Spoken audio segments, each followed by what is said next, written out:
Hello, Biafrans. Good morning, good afternoon, good evening. We have come with another update, and we must have to remind you, do not forget the very day Malami and his kidnappers, they went to Kenya and kidnapped Nnamdi Kanu, brought him down after 8 days in Nigeria after much torture. What did they tell us? They told us that with the help of Nigerian government, with the help of Interpol, have finally arrested Nnamdi Kanu. Truth, they said, cannot be hidden forever. They've hidden it for a very long time, but now it is out. Interpol is reacting that they don't know anything about Nnamdi Kanu's arrest. That means it was pure kidnap, right? When we say don't use arrest, it will be as if Biafrans are, showing themselves. But this time around, it is now obvious that it was kidnap, and they are still calling themselves government. And when we call them terrorist government, people still say, why are you calling Nigerian government terrorist government? But that is who they are. That is what they are. Terrorism is their main business. Major business now in Nigeria is terrorism. All right, that's how they're making huge dollars and money all over. All right, so I want you to listen to Interpol. We got the news, and that's the video. Thank you. Let's go.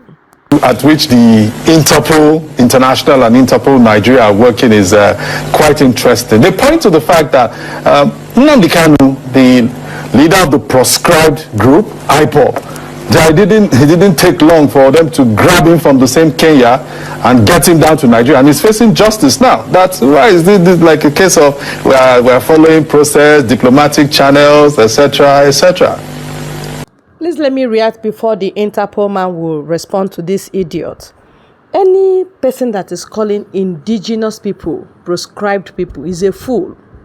He does not even know what it means to proscribe. What have we done that we are proscribed? When people in the north that are known for terrorism are not proscribed, he's a fool and will continue to be a fool. So now, listen to what the Interpol man responded to him. Let's go. Believe me, I want to tell you, I don't know what you are talking about. All I know... He seems not to know exactly what we are talking about here. No. You are bringing an issue that Interpol is not aware of.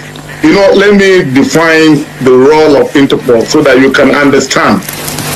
Interpol is an international police organization that assists law enforcement agencies within the 196 countries to look for a fugitive that runs or is hiding. And if you look at all the other fugitives that are brought to face justice in Nigeria, they have the link, those who are involved with Interpol. So I don't know I don't want to talk about issue of Kanu, who brought him back to Nigeria. I'm not aware how he was brought back to Nigeria or how he came into Nigeria. Interpol is not aware. We stated this long time ago, and we made it categorically clear.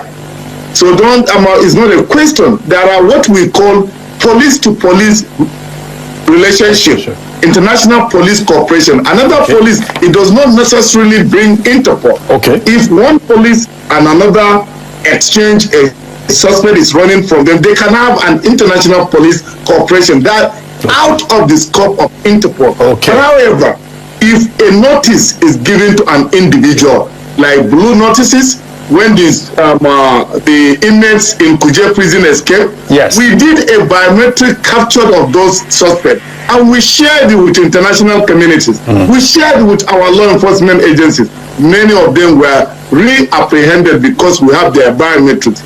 Now, in the issue of red notice, where a red notice is issued under the federal court that issued that notice of arrest, that is warrant of arrest for such international. It will go to the Interpol, we'll process it, we'll look at it, we'll look at the charges, and then we'll issue a red notice. On that red notice, we bring back the culprit to face justice because all the 196 countries will be looking looking for that individual.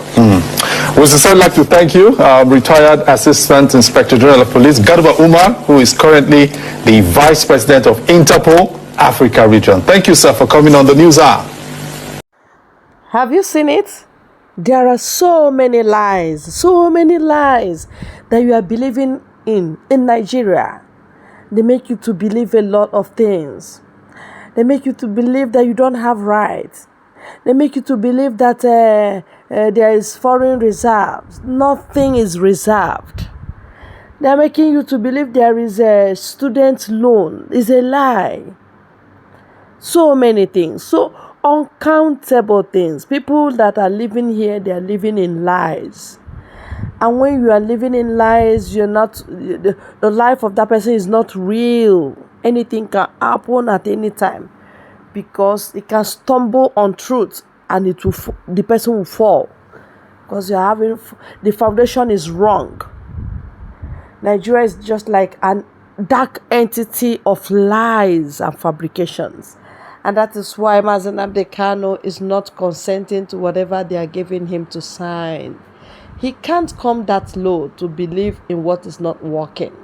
He can't come down that low to start believing in lies. No, he's a very pure and clean human being that doesn't base his talks and lectures and informations on lies and fabrications. It's a different ball game altogether. Thank God our Prime Minister is doing his footsteps. You understand? It was the one that updated this yesterday. When I got it, I was shocked.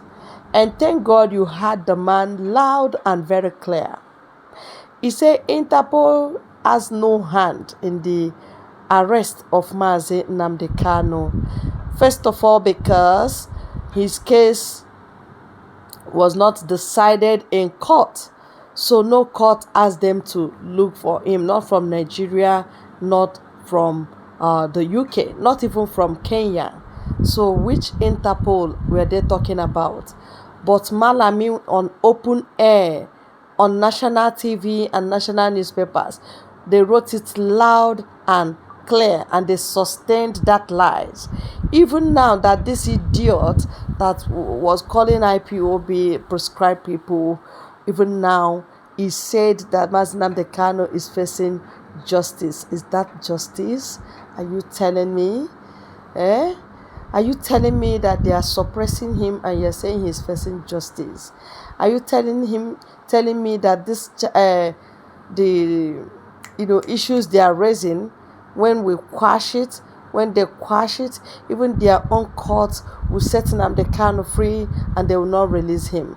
And you open your mouth, that God that you call mouth, and you are telling us that Nnamdi Kanu is facing justice. Oh, now what? There is no justice in Nigeria. Let's tell you, get it that very, very, very, very, very clear. Nnamdi Kanu must be free by divine intervention. Akachukwudeya, that is why he has not died. And he will not die. He will live. And those that are targeting his death, gradually and one by one, they will all go down. Nature will crush them down. They will keep going down, and Mazi will keep living. He will live. He will not die. Okay? And that's it. Thank you very much for your time on this very channel. God bless you all.